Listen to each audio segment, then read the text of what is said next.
good night. It's the Christmas season, and I'm starting to think about things that I'm thankful for. And I want to tell you a story about Lotus. Let's check it out. So our story begins on a cool March in 2017. I'm lucky enough that for work, I do occasionally travel to some interesting places, and I ended up going to London for a few days to see some customers. Now, my wife was able to travel with me, and I was thinking, oh, I'm a Lotus fan. I did not own a Lotus at the time, but I thought, I'm a fan. I would love, while I was in England, to go over and be able to see the Lotus factory, to do a tour, maybe even drive on the test track, do a Lotus driving experience. Well, with my work schedule, all of that fell through, and basically the dates that they were doing the tours were not the dates that we were in England. And so, as much as I wanted to go see the Lotus factory, we certainly weren't going to drive 3 hours from South London, where we were staying, to Hethel, only to find the gates closed, or perhaps just look at the front windows. But what my wife did was she ended up emailing, while I was at work and doing my business meetings, she ended up emailing Lotus and getting in contact with a customer service manager named Neil Turner. And wasn't much of an exchange other than, hey, we don't have tours on the date that you are available. However, if you come, I'll be here on March 4th, 2017. He says, I'll be here and I'll take you around. I'll make something happen. How about 11 o'clock, he says. My wife tells me this and I'm kind of in shock. Like, what do you mean? Someone we don't even know is going to take us around. We don't even own the car. Like, we're not even owners. But we thought, let's do it. Like, we only have this window of time. Of course, we could do something else. We could go see Big Ben or something. We said, no, let's go. So my wife, without much more than just a location, a date and a time, someone we've never met before, we jump in our rental Nissan Juke, right-hand drive, left-hand manual stick, which was pretty fun. Took me a while. I kept walking up to the wrong door because I'm, obviously American, so it was funny to drive. We got a hang of it quick, but I'll tell you what, too many average speed cameras everywhere on those highways around there. Anyway, we show up and check in at security, as we're told, and suddenly we're greeted by Neil Turner. And I kind of thought maybe, he might give us 5 minutes. Maybe he would show us the cars in the front showroom. But he gave us essentially a full tour. He says, look, I'm sorry, the tour is not on today. The gift shop is closed. The metal grate is in front of it. We couldn't even enter. It's locked.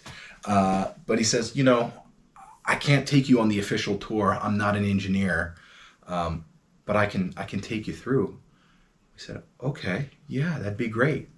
And then suddenly we're walking over to, Factory 8, Factory 11. He's pointing out the areas as we're walking through. These factories, as Hethel was an old Air Force base, the names of the factories pay homage to the hangars, the Air Force hangars that were there before. So Hangar 11 is Factory 11. Hangar 8 becomes Factory 8. And so we're walking through, and as soon as we enter more or less in the better, he kind of took us through the flow, and we enter, and the first thing we see is motors dry mounted, the Toyota engines of the Evora, superchargers being bolted on. Neil was quick to kind of tell us about, the Toyota engines. I was asking him, do you like working with Toyota? He said, oh, they're great, super reliable, and so much better than the old Rover engines, right? So much more reliable than what was used in the early Series 1 Elises. So clean. This is the old factory, by the way. Here we are in 2023. When I'm talking about a 2017 Lotus factory, this is old Classic Hethel Factory. And as Neil takes us through, we find out he's worked for Lotus since 1984. He's worked there at over 30 years as we meet him. I think he's close to 40 years at the company now. And I think he's still there. I haven't talked to him in a while, but I think he's still at Lotus. And what we found out is, even though he was so humble, I'm not an engineer, I don't give the tours around here, he drew on his years, decades of experience with the brand, through the ups and downs, and he just told us stories of everything. He seemed to know everything. Me being an engineer, I was always asking questions, and he could answer most of them right off the bat in a manner that satisfied me. But if he didn't know the answer, he was unafraid to go ask the manager on duty and say, hey, I got a question for you. Call him over and just say, hey, what do you think about this? Or why do we do it this way? And then that manager would give us a little bit of an explanation of, oh, this is what we're doing here and this is why we're doing it. And they wouldn't take a lot of time because they're doing their real work. But it was really amazing to have that type of in-depth tour. We really felt like VIPs, even though we had just shown up and we didn't know anything. We saw the composite body panels, before and after sanding. They're being mated up and prepared for where they're going next into the cleaning. We saw technical checklists for some of the assemblies of the engine elements. And we had started really at the beginning of the line. So then after we saw those composite bodies being all mated up, they were rolling on to the next factory for finishing and painting. That we weren't allowed to see because it's a controlled environment. We got to see a little bit through a window, but really that whole thing, just entering the clean room brings more dust and dirt into it. So we weren't welcome, and we didn't go in there. Then we moved on to the next side. We saw sort of the early assembly of the different chassis. And on the same line, or at least in the same building, we saw the Elise and Exige chassis. We saw the 410, Evora 410 chassis over there, and even the 411 chassis, which I couldn't immediately tell apart, but Neil pointed out to me, hey, there's no A-pillar on that, because it looked just like the Exige chassis, but there's no A-pillar, and it's just got the giant supercharger in the back. So that's all like chassis in the metal of this. Then we went to body marriage, which is where, the chassis are starting to get the body work, all the candy colors, the reds, the blue. If you get a Lotus, get a bright, I like cars in black, I like sleek black cars, but get a Lotus, get a bright color, come on. Get a candy-coated color. We saw going down the line, one right after each other, a right-hand drive for the UK market and then a left-hand drive for the US market. And we could kind of see their little data sheets with each vehicle and say, okay, this is going to this market, this is going to this country. And then you could see the build sheet and just go down and say, okay, it doesn't have these items on it yet, but it's going to get these options. This one's going to get the carbon pack, this one's going to get the black pack, this one's going to get the supercharger or whatever it is. So it was really cool to see that. Probably the best vehicle we saw there at the time was the Evora 410 carbon pack, beautiful carbon weave on the roof of the vehicle. Just got an up close look and just shining, glossing, very, very pretty. At this point, we've got mostly together cars. They're filling fluids, washer fluids, oils, radiator fluids, any of the fluids throughout the vehicle get filled. You just pump them in. And then eventually onto the rolling road. And, one of the best moments is, we got lucky because two of the cars that were right at the end of the line, one was this Kawasaki green, Elise that just looked fabulous. Like, okay, I don't know if that's Ithaca Verde or what color it was, it's a little more green than like that isotope green, which is very cool, but, a little bit more like yellow. This was green, really nice. And that was right there at the end of the line, finished car. Next to that was a crimson red Evora, and it's the end of the line, and it's just like, boom, just crackles to life right in the factory. It kind of startles you because it's loud. It's in an enclosed building. You're not used to hearing a car that way, and it's just like, oh my God, that's the first time it was started. It starts right up, and it just sounds so amazing. Like, all right, we made a Lotus. It's here. It's ready to go. It also we saw sort of like a drive-through car wash area, which is their water ingress testing.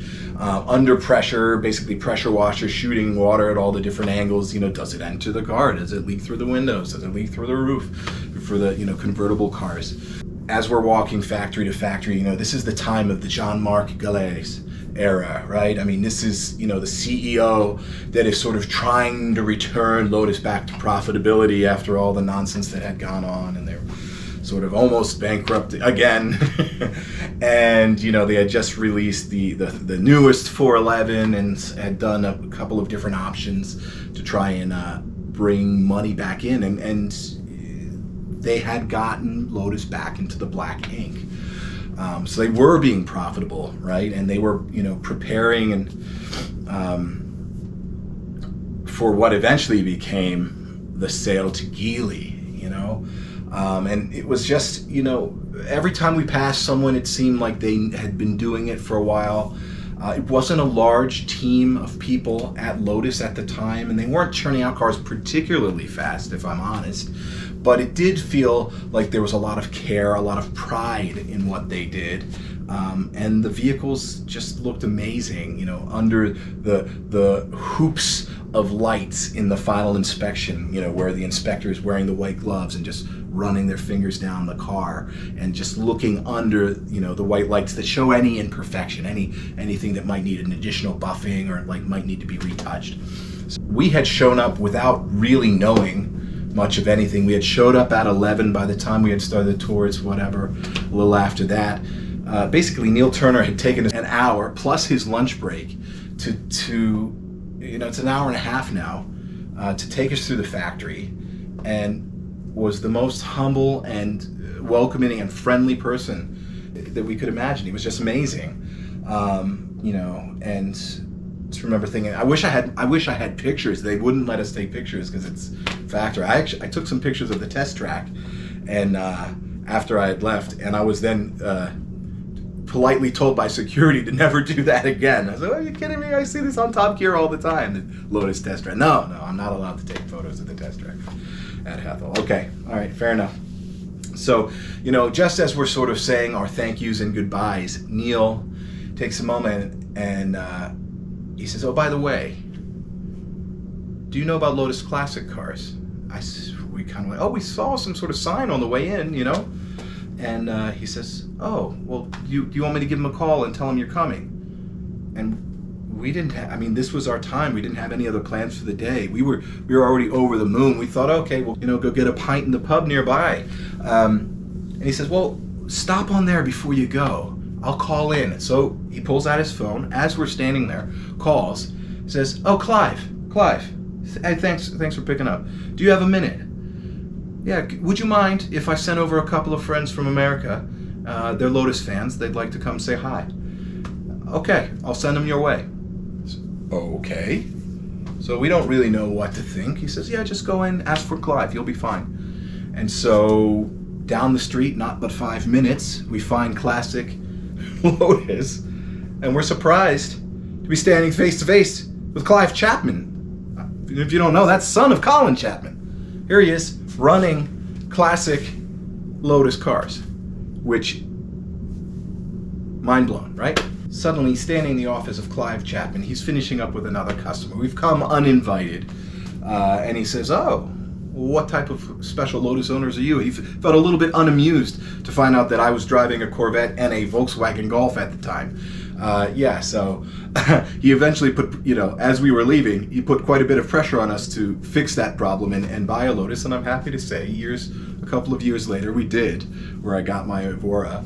But anyway, Clive sits down with us and kind of talks to us about what he does at Classic Team Lotus, basically how they own and repair and manage and essentially lease and sell these traditional F1 racing vehicles, the old Lotus vehicles, or F1 cars that were driven in real races. So, and I'm sure I'm messing up the numbers, but he said it's something to the point, you know, of in 2000, the previous year, 2016, they had raced about 180 starts with their vehicles and had finishes in classic racing events of 170 of those starts, which is wild because we're talking about racing vehicles from the 1930s all the way through the 1970s. These are not generally great years of reliability, especially for Lotus, which was, you know, the whole car industry was unreliable, and Lotus was sort of like the do more with less. The best car is the one that breaks right after you cross the finish line because you didn't put anything extra into it, lightness and stuff like that. So pretty wild. So we kind of bumbled around the shop. They were building a whole new shop, which I'm sure is there now. So they were still kind of compressed in the existing garage that they had. So we're tripping over Pirelli race tires. We're seeing, these beautiful and priceless vehicles that, like, at the time I was so awestruck I couldn't even really take them all in. Some of them have the John Player special livery on them. Some of the earlier green liveries, some of the red and white cigarette liveries on there. I mean, it's just like whoa. And they, as we were leaving, they were gonna start one of the cars, and they had the whole machine and then the starter, and then at the last minute they said, no, we need to do something. I'm not sure if they just didn't want to do it in front of us, or if they truly was, we realized we're not ready to start this. But after the garage tour, we were taken back to the archives, kind of a dark area in the old building there, only to find hand drawings of, like, a Le Mans racer, but Clive Chapman, signature on it. She's got all the archives, all these hand drawings that they've saved, which is just unbelievable. And of course, we were kind of just like taken aback by the whole thing. Stopped at the gift shop, got a bunch of stuff, because how could we contain ourselves? And one thing that was pretty interesting is, in contrast to Lotus Cars, where we weren't able to take any photos, Clive and his team encouraged us to take photos, but apparently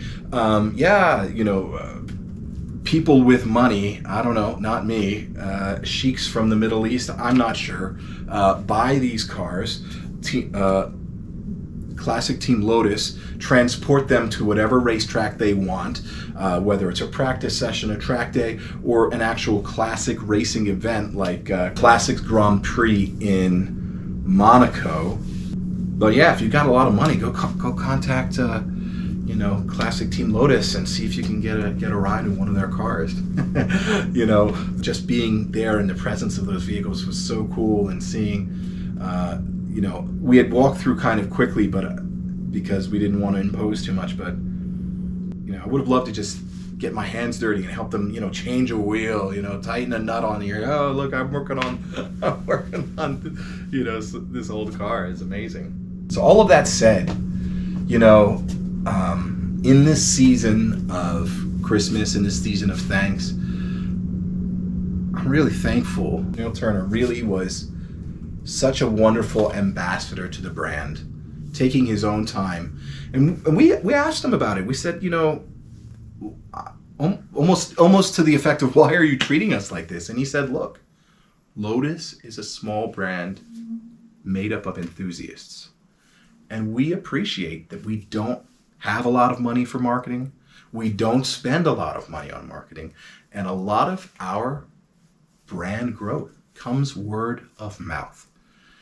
And it really felt like even us, just by showing interest in the brand, we were considered welcome. We were considered valued. We were valued as potential customers. And here we are today, Lotus owners. Here I am today doing YouTube videos on my ownership experience. And I do hope that now, in the modern era of Geely Lotus, I do hope that they've brought the money, right? They've invested in a whole new Lotus building and factory that I have yet to see, by the way. I'll have to get over there and see it now that it exists. I hope that they haven't lost some of that special touch, because that level of respect and appreciation and humbleness and just desire to connect was really touching. Here now, this is 6-7 years later that I'm talking about this as a pivotal moment in my Lotus ownership experience, and it's before I even owned one. So thank you, Neil Turner. Thank you, Clive Chapman. Thank you to all the people that helped us on our tour. Even thank you to the security guard who yelled at us for taking photos of the Hethel test track. Finally, thank you for your time listening to this. And if you liked it, please like and subscribe. Most of my stuff is working on cars.